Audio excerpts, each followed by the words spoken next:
To Mr. Brook, the head of the music department at Ryder College, was due all the credit for getting Madame Zilensky on the staff.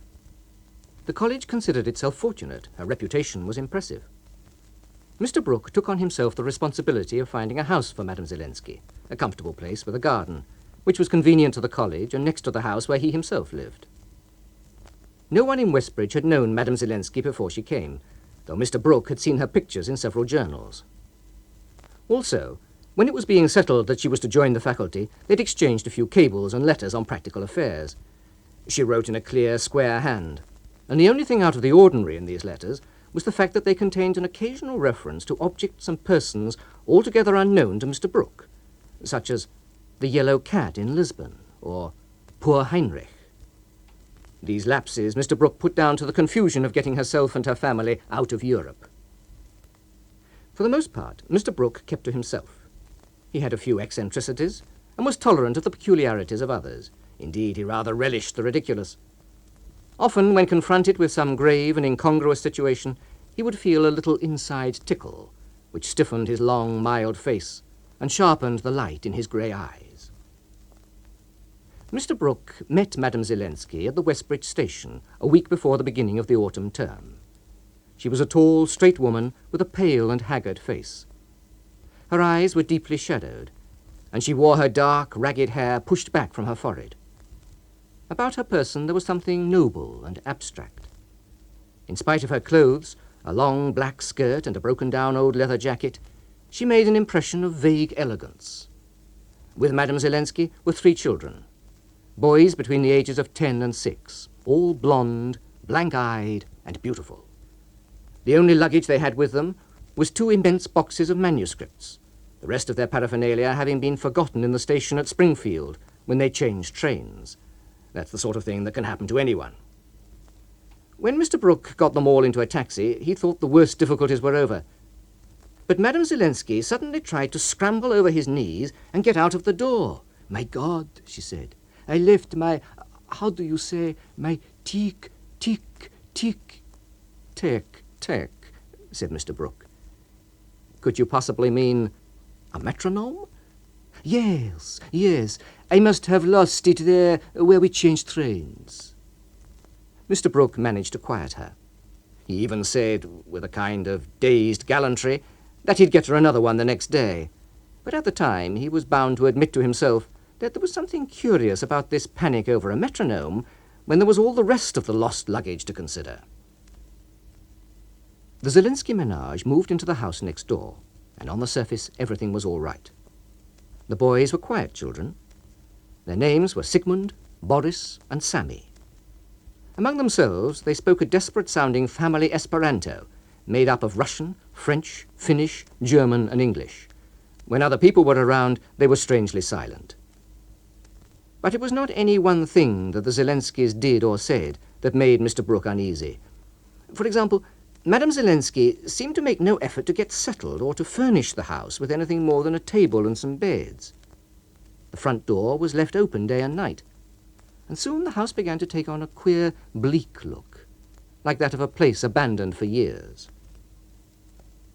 The college had every reason to be satisfied with Madame Zilensky. She taught with a fierce insistence.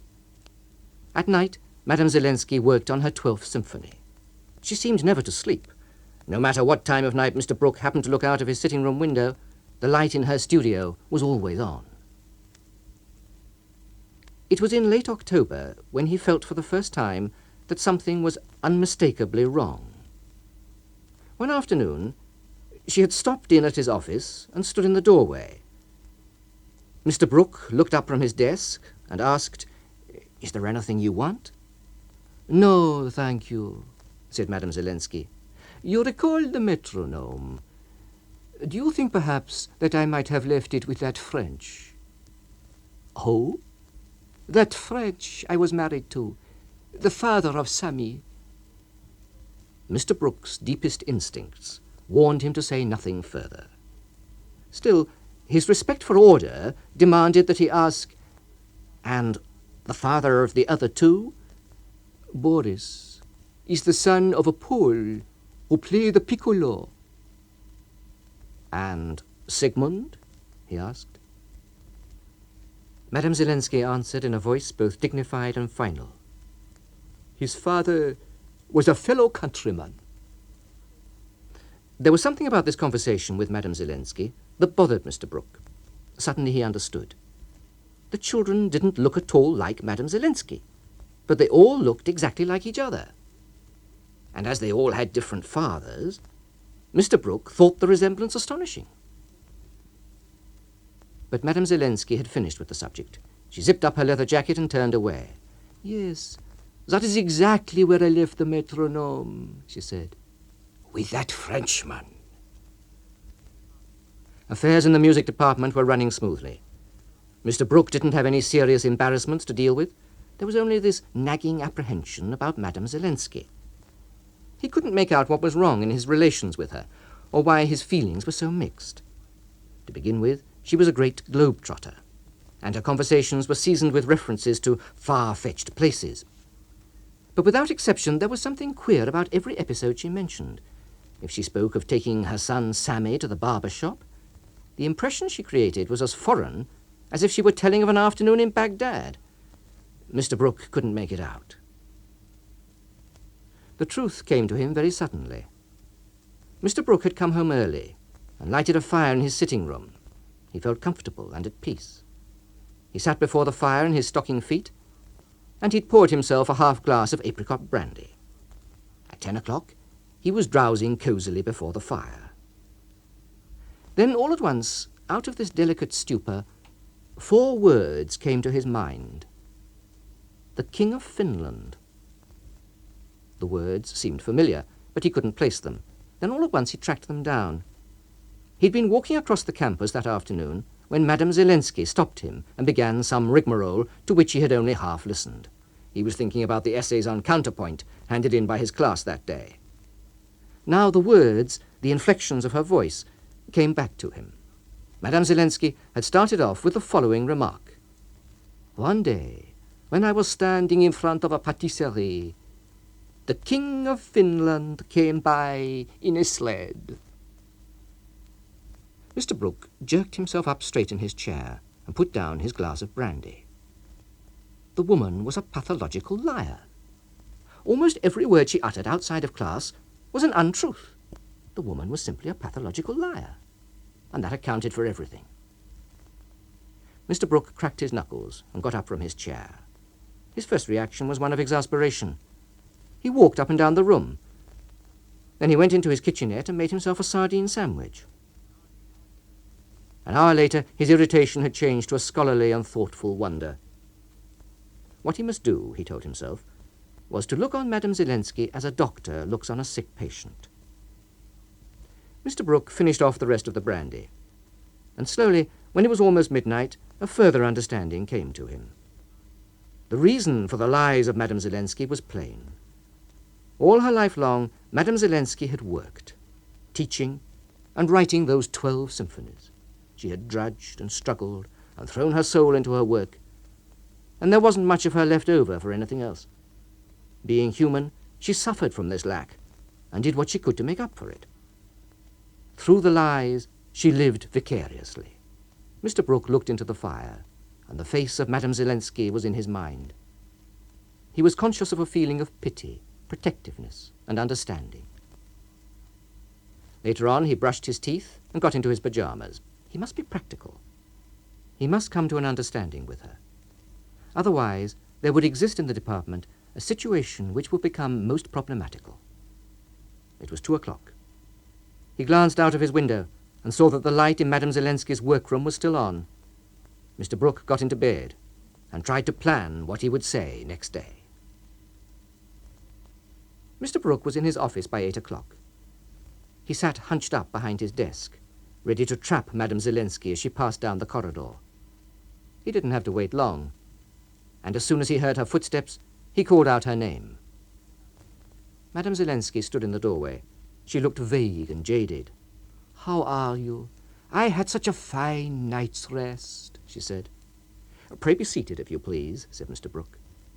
"I'd like a word with you. Yesterday, you spoke to me as I was walking across the campus, and if I'm not mistaken, I believe you said something about a patisserie. and the King of Finland. Is that correct? Madame Zilensky turned her head to one side and stared retrospectively at a corner of the windowsill. Something about a patisserie. Her tired face brightened. But of course. I told you about the time I was standing in front of this shop and the King of Finland, Madame Zilensky, Mr. Brook cried. There is no King of Finland. Madame Zilensky looked absolutely blank. Then after an instant, she started off again. I was standing in front of this patisserie when I turned away from the cakes and suddenly saw the King of Finland. Madame Zilensky, I just told you that there is no King of Finland. Finland is a democracy. You could not possibly have seen the King of Finland. Therefore, what you have just said is an untruth. A pure untruth. Never afterward could Mr. Brook forget the face of Madame Zilensky at that moment. In her eyes there was astonishment, dismay, and a sort of cornered horror. She had the look of one who watches his whole interior world split open and disintegrate. It is a pity, said Mr. Brook with real sympathy. But Madame Zilensky pulled herself together. She raised her chin and said coldly, I am a Finn. That may very well be, said Mr. Brook in a rising voice. In the war, I rode a motorcycle and was a messenger. Your patriotism does not enter into it. Just because I am getting out the first papers for my citizenship. Madame Zilensky, said Mr. Brook. But he couldn't finish. Her face stopped him. She was deadly pale, and there were shadows around her mouth. Her eyes were wide open, doomed and proud. And Mr. Brook felt suddenly like a murderer. A great commotion of feelings, understanding, remorse, and unreasonable love made him cover his face with his hands. He couldn't speak until this agitation in his insides quieted down, and then he said very faintly, Yes, of course. The King of Finland. And was he nice? An hour later, Mr. Brook sat looking out of the window of his office. The trees along the quiet street were almost bare, and the grey buildings of the college had a calm, sad look. As he idly took in the familiar scene, he noticed the Drake's old Airedale waddling along down the street. It was a thing he'd watched 100 times before, so what was it that struck him as strange? Then he realized, with a kind of cold surprise, that the old dog was running along backward. Mr. Brook watched the Airedale until he was out of sight, then resumed his work correcting the essays on counterpoint handed in by his class the previous day.